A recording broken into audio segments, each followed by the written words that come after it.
قال رسول صلی اللہ علیہ وآلہ وسلم ان الحسین مصباح الہدا و سفینۃ النجات صلوات بر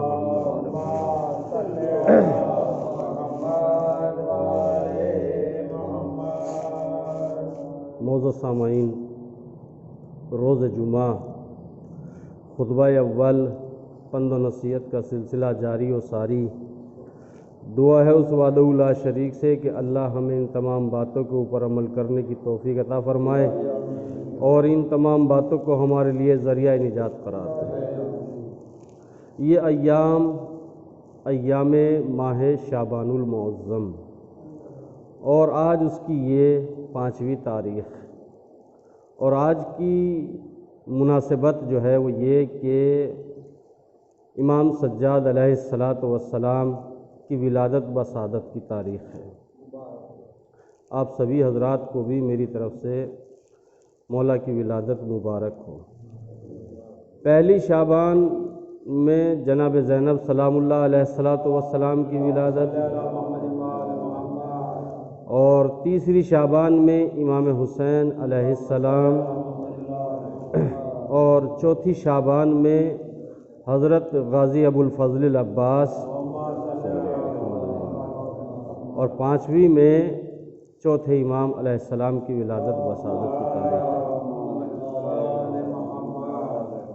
اور اگر دیکھا جائے تو اس سے پہلے 28 رجب بھی گزری۔ بہرحال یہ سب ایام مناسبت سے کچھ نہ کچھ تعلق رکھتے ہیں، کوئی نہ کوئی مناسبت ہے، لیکن ہم ہر ولادت پہ یا ہر شہادت پہ کوئی مجلس یا کوئی محفل کرتے ہیں۔ ہمارا اصول، قاعدہ، قانون یہی ہے اور ہونا بھی چاہیے۔ لیکن میں آپ کی خدمت میں عرض کرنا چاہتا ہوں یہ کہ ہر ولادت اور شہادت پر ہم اپنے اندر ایک انقلاب پیدا کریں کہ آج تک مثلا میں یہ نہیں کرتا تھا تو آج سے میں اس ولادت سے یہ کام انجام دوں گا۔ کوئی بھی ایک کام آپ اپنے دل میں ٹھان لیں، کوئی بھی ایک چیز آپ اپنے دل میں ارادہ کر لیں تو یہی جو ہے کامیابی ہے۔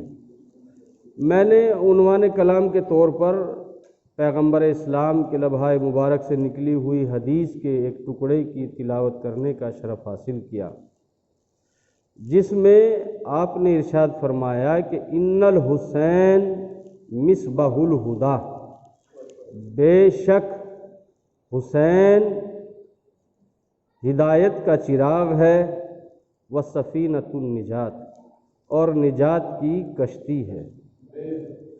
اگر آپ اس لفظوں کو دیکھیں ہر انسان کی آج کے زمانے میں، آج کے ٹائم میں، یا کبھی بھی لگا لیجئے آپ کسی بھی وقت میں، یہ تمنا ہوتی ہے کہ اسے سیدھا راستہ مل جائے اور اسے نجات مل جائے۔ دو چیزوں کا انسان متمنی ہوتا ہے، اس کی تمنا ہوتی ہے کہ کسی طریقے سے سیدھا راستہ مل جائے، اور آپ ہر نماز میں یہی کہتے ہیں اہدنا الصراط المستقیم، ہمیں سیدھے راستے پر قائم رکھ یا ہمیں سیدھا راستہ دکھا، جو لوگ کہتے ہیں۔ بہرحال اس طرف مجھے نہیں جانا، صرف عرض یہ کرنا ہے کہ سیدھے راستے کی تمنا ہر ایک انسان کرتا ہے، اور نجات کی تمنا ہر ایک کے دل میں ہوتی ہے۔ تو پیغمبر اسلام نے بتایا کہ جتنی بھی چیزیں تمہیں چاہیے وہ مرکز میں تمہیں دکھائے دیتا ہوں، اگر تم حسین سے وابستہ ہو گئے تو تمہیں ہدایت بھی مل جائے گی اور تمہیں نجات بھی مل جائے گی، دونوں چیزیں۔ پیغمبر اسلام نے کہا کہ ان الحسین مصباح الہدا، ہدایت کا چراغ ہے حسین۔ اچھا، اگر اس لفظ کو بھی دیکھا جائے اور اس کی فصاحت پہ غور کیا جائے، پیغمبر اسلام نے کہا کہ حسین ہدایت کا چراغ ہیں۔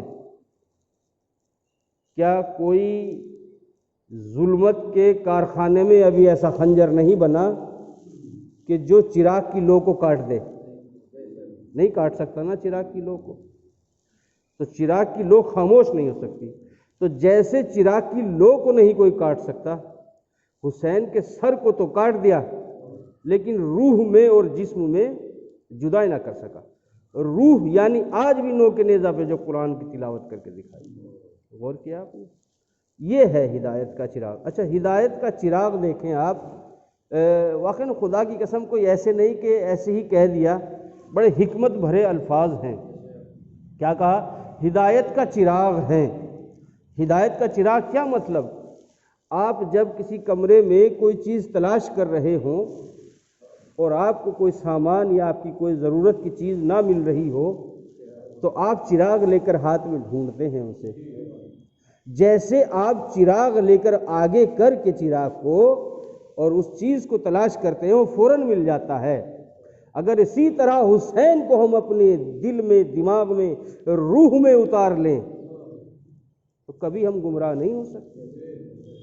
غور کیا آپ نے؟ دیکھیں امام حسین باقاعدہ جس وقت آپ نے 28 رجب سن 60 ہجری میں مدینے کو جو ہے چھوڑا ہے، اپنے نانا کے شہر کو چھوڑا ہے، تو یہ چیزیں ہوتی ہیں اصل میں۔ دیکھیں محفلیں کرنا اور یہ تمام چیزیں کرنا یہ سب اپنی جگہ پر ہے۔ ایک صلوات پڑھ دیجئے بر محمد۔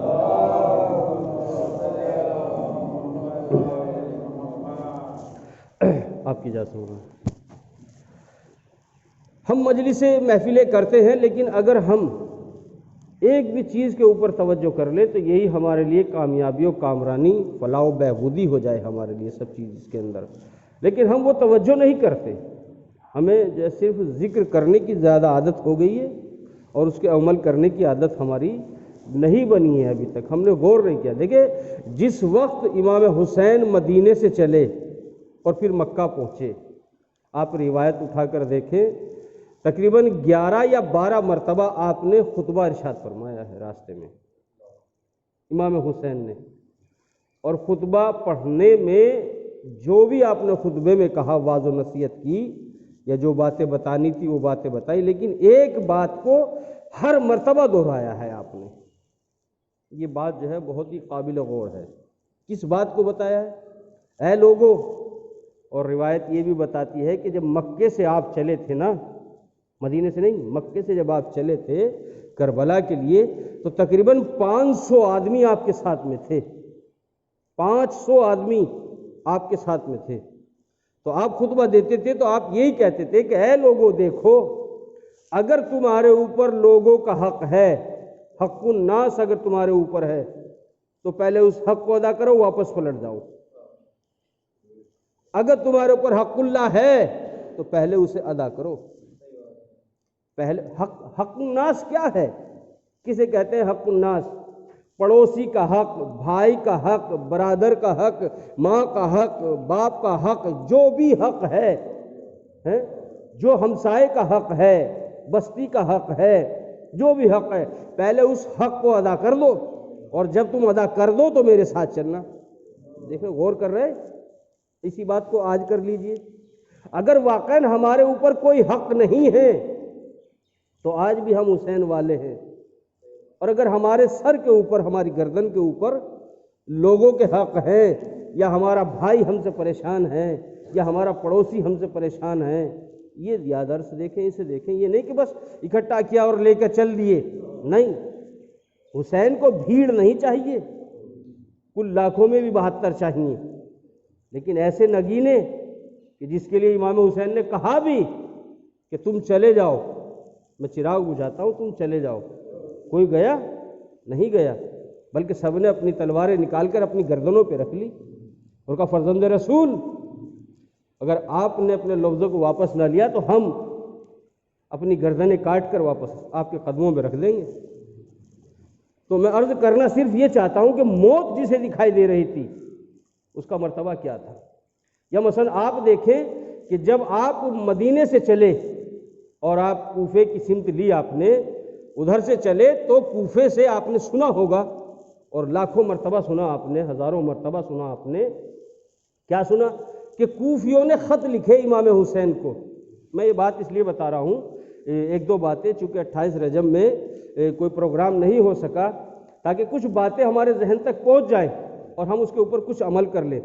کم سے کم کی روایت جو ہے امام حسین کو خط لکھے گئے 40,000 خطوط تھے، جو کم سے کم کی روایت ہے۔ 40,000 خطوط یعنی خط امام حسین کو لکھے گئے، فرزند رسول آپ آ جائیے، ہماری ہدایت کے لیے آ جائیے، ہماری ہدایت کے لیے آئیے، ہم آپ کے مہمان نوازی کریں گے۔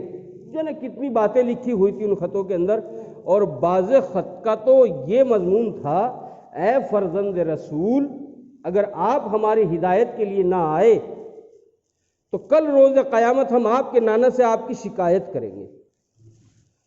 امام حسین نے ہر ایک خط کو پڑھا، اور جب ایسے خط کو پڑھا تو روایت بتائے آنکھوں سے آنسو جاری ہو گئے، اور کہا کہ تم میری کیا شکایت کرو گے؟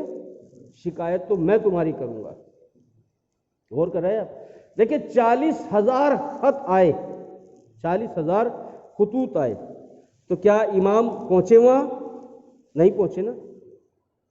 تو ایسا کیا تھا کہ جو امام نہیں پہنچے؟ اور ایک مرتبہ وہ بھی ہے، ایک مرتبے والا انسان وہ بھی ہے، کون؟ کہ جسے روز عاشورہ، یہ شب عاشورہ، آپ نے خط لکھ کر خود بلایا۔